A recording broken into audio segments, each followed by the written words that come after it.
So I would like to move to second part. Actually, even just at the beginning of reform and opening up in 1978, our government already started to send some people to abroad, especially to develop the country, to learn new technology and advanced technology. Even you have very, very few, 15 people. And this amount increased very fast, especially from 2007. This process is accelerated. In 2015, compared to 1978, increased near to 500 times.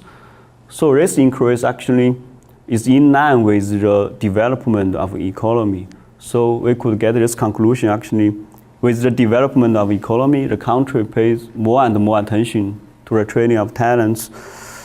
And more people are sent abroad, mainly due to the growth of economy. So 2008 is a very important year for China because Beijing hosted the Olympic game, not only because of race. Actually, in 2008, China initiated the recruitment program of global experts. It's also known as the 1,000 Talents Plan, under which it would bring in overseeing top talents to China over the next 5 to 10 years, who can make breakthrough in key technologies. Actually, this is a very important program because previously we always send the people to abroad and learn technology, but now we launch a program to attract people come back to China, not only limited to Chinese people, also open for foreigners. So I will show you this program. So this program has 2 levels. One level is higher, is for innovative talents. Another level is for young scientists. So for innovative talents, we have 2 sub-projects. One is for long-term, which means these scientists have to come to China with a full-time job. But this sometimes is difficult because for this level, talents already had their maybe professor position abroad and also family there. They already adapt their work and life there. It's difficult for them to come back to China with the whole family. So then we have a short-term project, which means for this talent, they only need to come to China to work like in 2 months. It also can give China a big help. They can launch a group there. So the most actually important from this program is for young scientists. And China pay more and more attention to young scientists because compared to innovative talents, young scientists is more active and is more flexible. And they just at the beginning of their own career, so they have more motivation. So for innovative talents is very high level. So you have to be a professor abroad in a top university, at least be an associate professor. Today I will not go into this direction. I will more focus on young scientists. So for young scientists, it's still very, very competitive. So first of all, you have to get a PhD degree from a top overseas university. Secondly, you have to have a formal teaching and research position in very famous university. One critical point is that you have to be below than 14 years old. If you are older than that, no chance. Finally, you have to be excellent enough. So this can be reflected from your publication, your invited talk, your book chapter, and like reputation, whatever. But this is very competitive. So this figure shows actually the age distribution for scholars who get this support.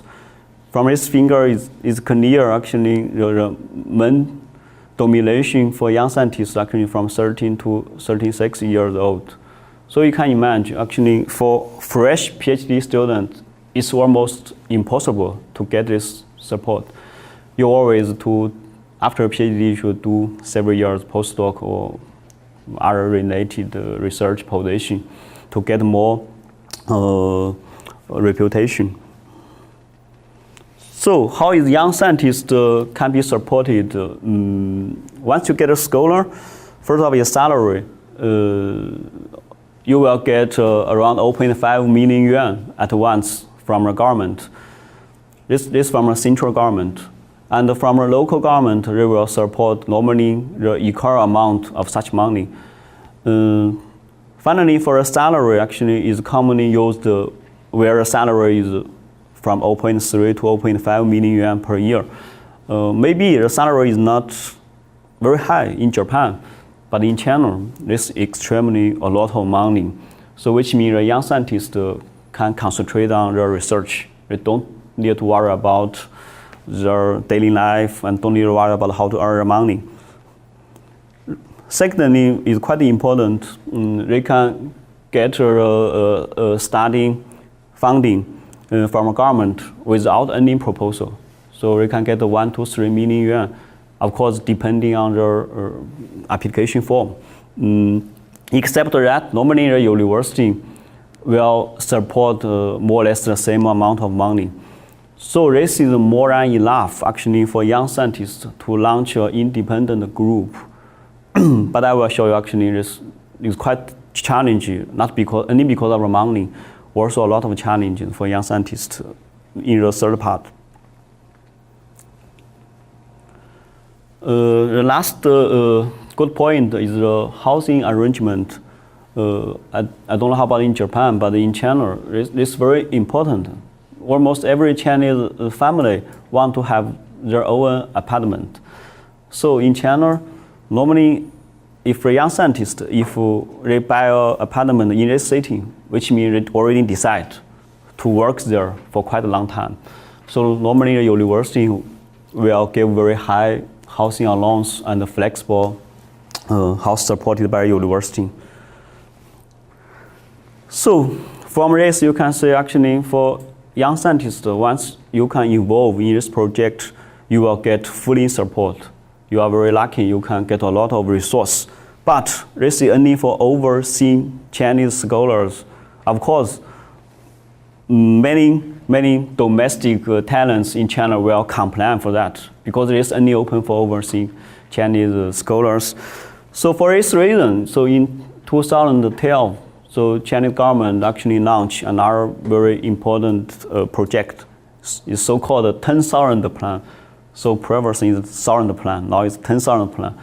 It's because 10,000 local high-level innovative talents will be selected and supported by the government in 10 years. For this project, also has different levels. So today I only show you this level for young talents. So in 10 years, we'll select 2,000 persons. The critical point is that these young talents have to be younger than 35 years old. Actually, in China, there are 3 very important age for young scientists. One is 35, another one is 14. The last one is 45. I don't know how about in Japan, but in India, I know has some similar situation because during my PhD study, I have a colleague from India. So he told me he have to come back to India before he is 35 years old. Otherwise, for him, it's difficult to get a good position. So now in China, we have 2 very important programs. As I said, is the 1,000 talents plan for overseas talents and a 10,000 talents plan for domestic talents. The 2 plans were implemented in parallel and coordinated. The most important things, these 2 big programs actually drive and direct more and more resource to open different levels of program. I will not go into the details. I just show you actually this program from world ministries and commercials. I just show you 2 programs. One is from Changjiang Scholar Program, which is very famous and has very high reputation in China. This program allows actually overseas Chinese talents and even foreigners to come to China to work like per 1 month per year. So it's very good point. Another one is the Chunhui program of Ministry of Education. So for this program, it's allow actually we invite the overseas Chinese talent and even foreigners to come to China to have a very small workshop and meeting. For example, this year we get this supporting. So in March, we have a very small meeting with many scholars actually from Germany. So both actually Chinese and foreigners. So also the local governments actually already set up a lot of supports. I will not go into the details. So due to the strong supports for talents, actually now the overseas Chinese talent situation already start to change. From 1978 to 2015, the total number of overseas Chinese talents is more than 4 million. A lot of people actually abroad. Among them, 2.7 million people have already finished their studies. Around 18% of these people would like to come back to China. But this is not the case many years ago. For this figure, I will show you actually a change survey of overseas Chinese talents from 2005 to 2015. So you can see, after China set up the Southern Talents Program in 2008, actually the amount of Chinese talents come back increased sharply. So from this figure, I could show it more clearly. So in 2006, if 3 people going abroad, only 1 Chinese guy will come back to work in China. But in 2015, almost 1 people go abroad, and then 1 person will come back. So I will give a summary in this part. Actually, first of all, in China, we do lead high-level talents, so which is actually the most important resource to solve the challenge which we meet today. Secondly, the number of students studying abroad and returning home is increased every year. Thirdly, more and more overseas talents choose to work and live in China due to actually the significant development of economy and the enhanced support for talents. So after we have this background,